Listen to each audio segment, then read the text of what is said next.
c'est un honneur pour le ministère de la Santé publique et de la lutte contre le sida en général et pour moi en particulier de vous souhaiter la plus cordiale bienvenue et de vous exprimer mes sentiments de gratitude, vous qui avez répondu présent à l'invitation de ce jour pour la remise officielle de ce centre de prise en charge des cas de Mpox ici à l'hôpital du district de Kamenge.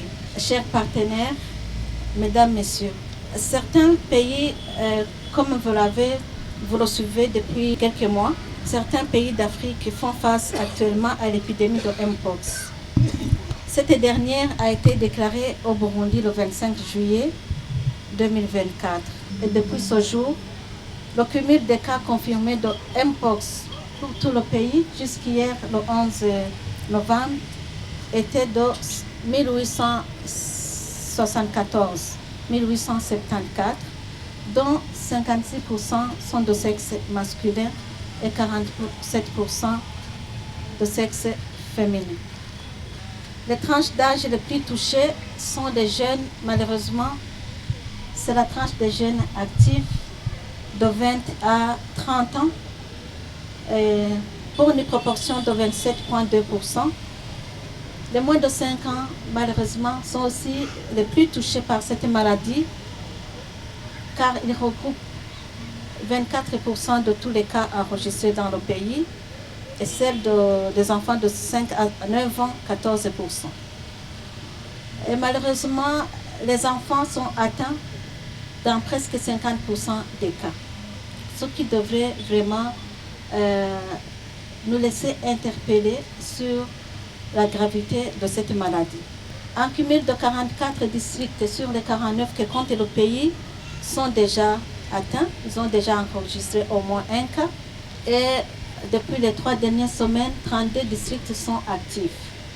Donc vous comprenez que pratiquement tout le pays est touché et reste en alerte. C'est la municipalité de Bujumbura qui reste très affectée par cette maladie, car 60% des cas sont recensés en mairie de Bujumbura. Et parmi les cas encore actifs, les 845 cas encore actifs, 60% c'est en mairie de Bujumbura. Donc vous comprenez que cette province vraiment de Bujumbura doit concentrer tous nos efforts de lutte contre la maladie, notamment le district de Mairie Nord, avec la zone de Kamenge qui est fortement touchée par cette maladie. La gestion des cas nécessite des unités de prise en charge correctes, parce que parmi les cas, les grands défis identifiés au début de la maladie, c'était d'avoir à disposition des centres de prise en charge corrects des cas, des unités d'isolement au niveau de tous les hôpitaux dans le pays. Certes, nous avons essayé de préserver quelques services, quelques locaux au niveau de chaque hôpital de district, chaque hôpital communal ou au niveau national pour la prise en charge de Mpox, mais la qualité de prise en charge enregistrait toujours des défis parce que le circuit n'était pas toujours tracé à cause de l'insuffisance des locaux. Chers partenaires, mesdames, messieurs, dans le cadre de la riposte alors à cette épidémie, notre pays est en train de mettre en œuvre un plan national conjoint que nous avons élaboré collégialement avec nos partenaires, un plan de riposte de 6 mois qui est constitué principalement de 6 piliers, initialement comme prévu ensemble. Donc, les 7 piliers, je crois que ce n'est pas mauvais de les rappeler. C'est le pilier en rapport avec la coordination, la surveillance épidémiologique, le laboratoire, la prise en charge des cas positifs, la logistique, la communication des risques et l'engagement communautaire, la prévention et le contrôle des maladies.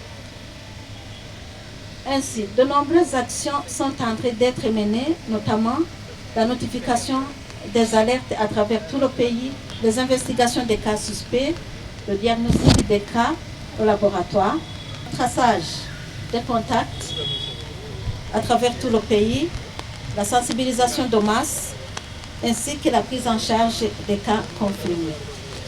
Je ne voudrais pas retourner sur tout ce que le représentant a déjà dit. N'eût été l'appui de USAID, on aurait eu des difficultés de démarrage pour la gestion de cette épidémie.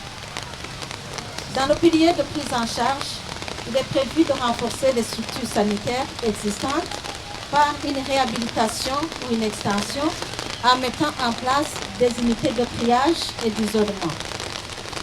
C'est dans cette optique que l'OMS, avec l'appui de l'USAID, vient d'appuyer le ministère de la Santé publique en construisant ce centre de prise en charge des cas de Mpox ici dans le district de Kamenge.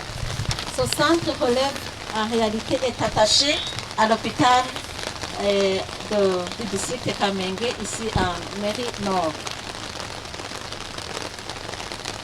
Donc, étant donné que le district sanitaire de Bujumbura Nord enregistre beaucoup de cas, la mise en place de ce centre permettra d'améliorer la prise en charge des patients, mais également de désengorger des centres de prise en charge existants, tels que le centre de prise en charge au niveau du CHU Kamenge et au niveau de la clinique Prince-Louis Rwagasore. Je voudrais ici tranquilliser le médecin provincial parce que vous allez voir que ce centre va beaucoup servir à désengorger la mairie centre. Parce que la clinique Prince-Louis Rwagasore fonctionne correctement et il a une capacité de prise en charge de 80 cas. Mais quand même, on va continuer à réfléchir, à voir comment étendre, mais je ne voudrais pas vraiment que le Seigneur nous entende. Il ne faut pas qu'on multiplie les centres de prise en charge Mpox, parce que nous ne voulons pas louer vraiment cette maladie. Il faut qu'elle disparaisse, ça nous suffit le centre que nous avons. Chers partenaires, merci beaucoup pour ce centre de prise en charge ici à l'hôpital de Kamenge, parce qu'il nous permettra de prendre en charge dignement les patients. Ce centre va nous permettre de prendre en charge dignement les patients. Chers partenaires, mesdames, messieurs, la construction de ce centre est l'un des multiples appuis qui offrent nos partenaires, surtout l'USAID. Parce que l'USAID nous a déjà appuyés dans beaucoup de piliers, surtout le laboratoire. Et maintenant, dernièrement, il a déjà signé une convention avec la Croix-Rouge pour nous aider à faire la prévention au niveau de la communauté avec la participation des agents de santé communautaire. Prochainement, je voudrais annoncer qu'un centre pareil sera inauguré à Gitega avec l'appui de l'UNICEF. Donc ici, c'est pour dire que vraiment nous remercions beaucoup les partenaires parce qu'à travers tout le pays, nous sommes en train de renforcer les centres d'isolement et de prise en charge. Et après, Gitega, ça sera l'hôpital de Muyinga avec l'appui de l'OMS, probablement via le financement de l'USAID. Ici, de façon particulière, nous voudrions remercier les partenaires de mise en œuvre tels que MSF Belgique, Global Development Community, qui sont vraiment les acteurs de terrain pour la mise en œuvre, pour la gestion des financements de l'USAID et de nos partenaires.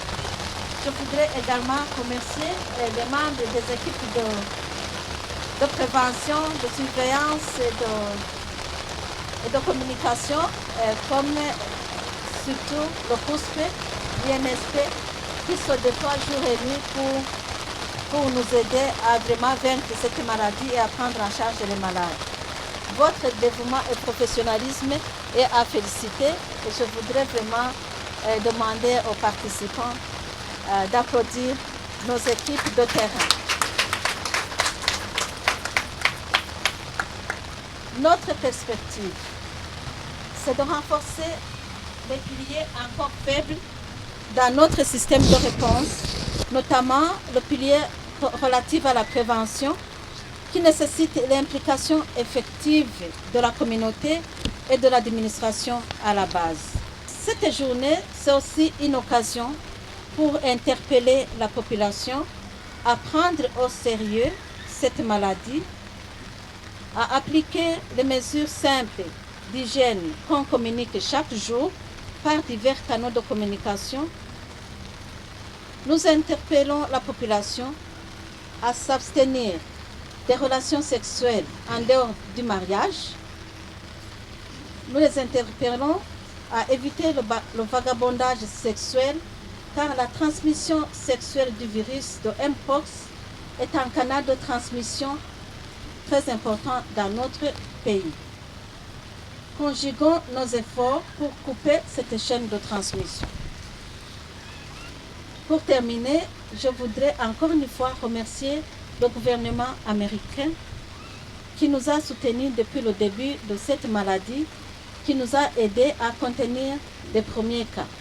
Je crois que si aujourd'hui nous n'avons pas encore enregistré les décès, c'est parce que la réponse a été très rapide avec le budget qui était disponible dès le départ sur l'appui, sur le financement du gouvernement américain.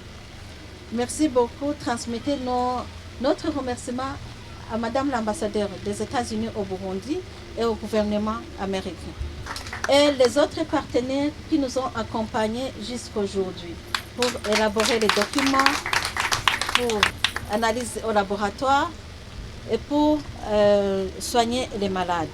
Merci beaucoup à tous.